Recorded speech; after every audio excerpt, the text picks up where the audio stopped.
Hi, David Odell here with Odell Complete Concrete. This happened to be started as a DIY project. The homeowner had dug out an area for the driveway to widen his driveway.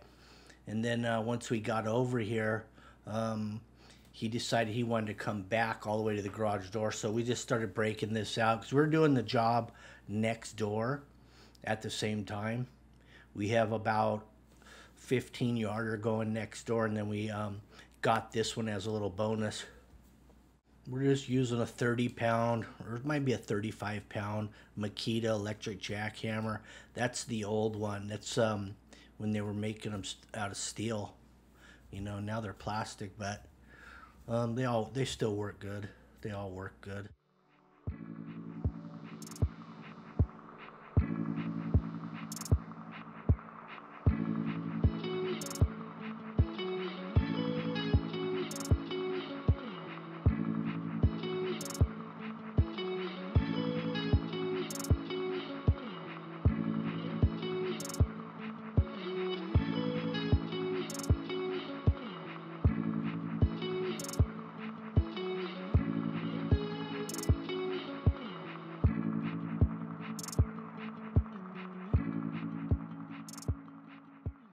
That's Eric, the chef. He's on that tool. And then we got Roberto as well. Roberto, the little guy, he likes to keep the chunks really big and struggle them out to the front yard. But Eric, on the other hand, he likes to make them small so you don't break your back. All right, so what we did here is we dragged the pump hose over from the neighbor's property. We have already poured that out. We drove the trailer, the pump and trailer, we just drag it right down the street with the hose, and then we just had to pull it back into this yard. And we have a total of 19 yards of concrete between these two jobs. This particular job right here is only about probably four yards. This little driveway addition and little sidewalk entry to the garage door. We didn't put any steel on this side yard. We do have fiber mesh mixed into the concrete, and this is a 3,500 PSI. Also, I got 1% accelerator in it, so it's really going off, and you can kind of see it, you know, right now that it's really cooking. Because this is the second job after the pump moved, so that concrete's been in there a little while during the transition from location to location. So you ordered 19 yards? Yeah. Looks like we're gonna make it, no problem, huh? I hope so. You never know. I better hope that you don't need that extra yard. I know, that'd be terrible. Yeah. I mean, shit, 19, might as well go to 20. Yeah.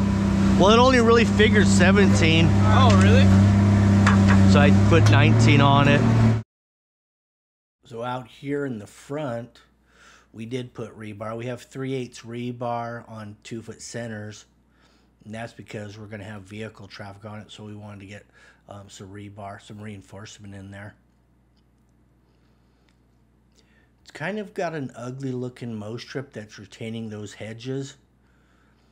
But, well, we didn't want to remove it because it would have opened up a big mess. These hedges would have had to come out and all the roots, and would have really made a mess. And this started out as a DIY project because he had this all prepped for us, so we just had to come in and place the concrete. But if someone did want to tear out that hedge and curb, it could always be done at a later date, and it's not going to really disturb this concrete. Now here's a nice technique on the bull float. Because this concrete is setting up so quick, you can see how hard it is to bull float. It's barely touching it.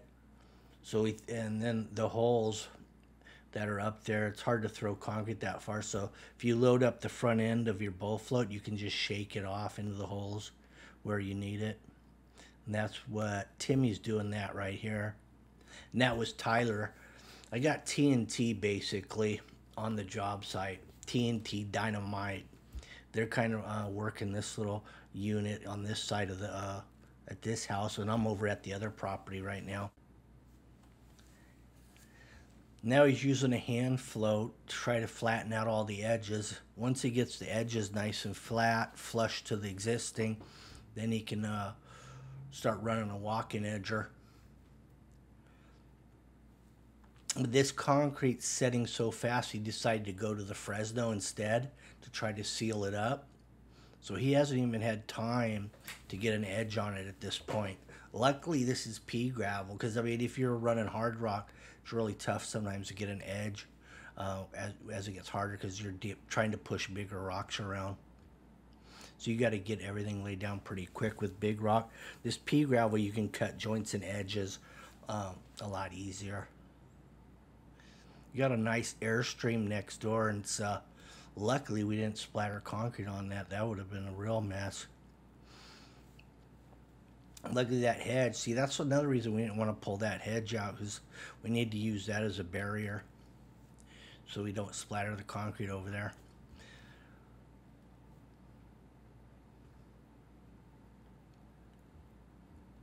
So we did have dig alert out here. Actually, the homeowner called dig alert for both properties. You can see some of the marks on the sidewalks. They're just showing approximately where those lines go, where they leave back a sidewalk and hit the property.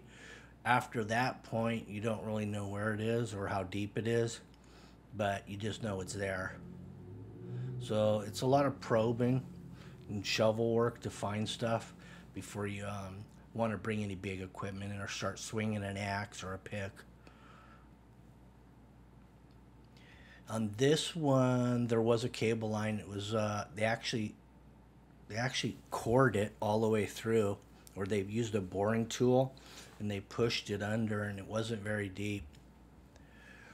It was just about 5 inches deep, so it was a tough dig out for the homeowner. Now you can see I just dropped in the background, and I'm cutting some hand joints along that walkway. The first joint I cut in there was on an angle from the corner of that brick planter to the other corner, because those are crack points. Whenever you have a corner that's coming into the concrete, it's going to crack off of that. So a lot of times you're not going to be able to put straight joints. You just got to put them where it's going to crack. Here's another joint going in, and that's to match the existing joint of the driveway. So we're just going to follow that right on across. That particular cutter that Timmy just used is it drops it in about 1.5 inches, and then also it's a 6 foot long, so you don't really need string lines when you're using that. Roberto's running his trowel. Notice how he has it upright on the edge of concrete. That way he can run the sponge on the other side without pulling more cream around on the old concrete. Now that walking edger there has a weight on it. Did you notice that weight that was built into the walking edger? Another custom modification. Now there's a little head cam footage off of me as I was kneeboarding this. Basically, I just took my 20-inch trowel and I created somewhat of a straight line, and then I just used a hand joiner to follow that straight line I just put on there.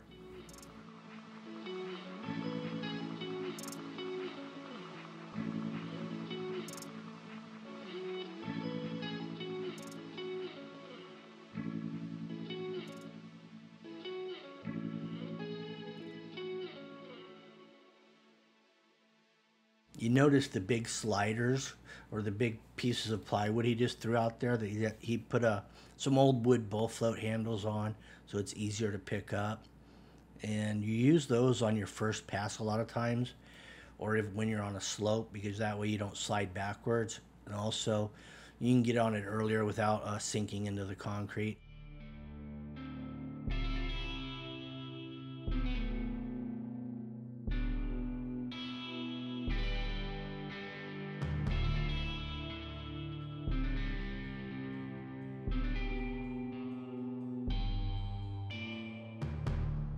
So with that 3,500 psi and the 1% accelerator, this was on the 19 yards that we placed from lay down to broom. We were looking at 3 hours.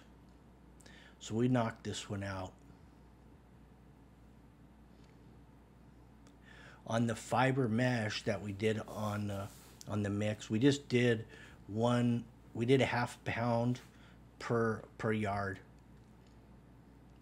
Not a lot, but I found that if you put more than a pound, you'll show it a lot more on your broom strokes. So I just reduced the fiber. That way, when you're brooming it, it doesn't ball up on you.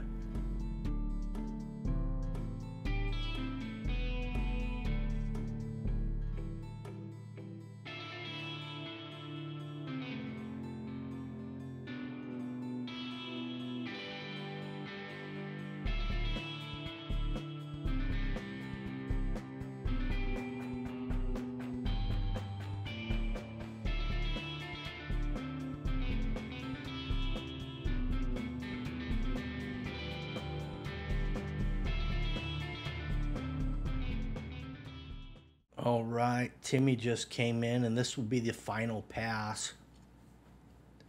And then doing one more pass on that side yard, the walkway. And that'll wrap it up, and then it's ready for broom. So 2 passes by hand off of the sliders. That's pretty typical on any concrete that you lay down.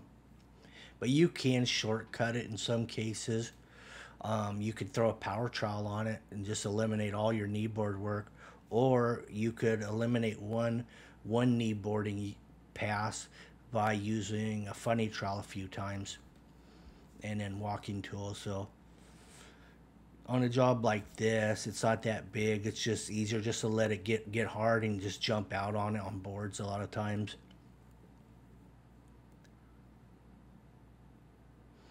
Here's the 100% horsehair broom working its magic right here. And you've noticed I rigged this broom up to a painter's pole. So this painter pole will go from 8 feet to 16 feet, and I don't have to look around where I put my poles. Or if I get in a tight area, I can just reduce the length. And it's kind of nice having that particular setup there.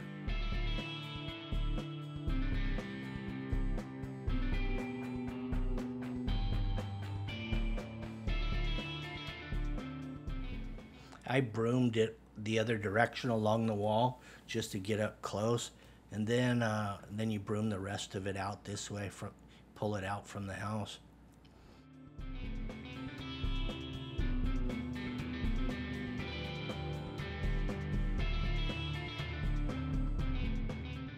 Here's the second day, and she turned out beautiful. I'm just coming back here to pull out a couple forms in the backyard. Even though we're completely overcast, because we're only about a mile from the ocean right here, so we got that marine layer every day. It's really, even the concrete's still changing colors. It's curing out pretty quick. As it cures out, it gets lighter and lighter until you get a really light gray or almost white. Anyway, thank you for watching, and make sure you like, share, subscribe, hit that notification button. That way you'll be notified when we upload the next video. Have a good day.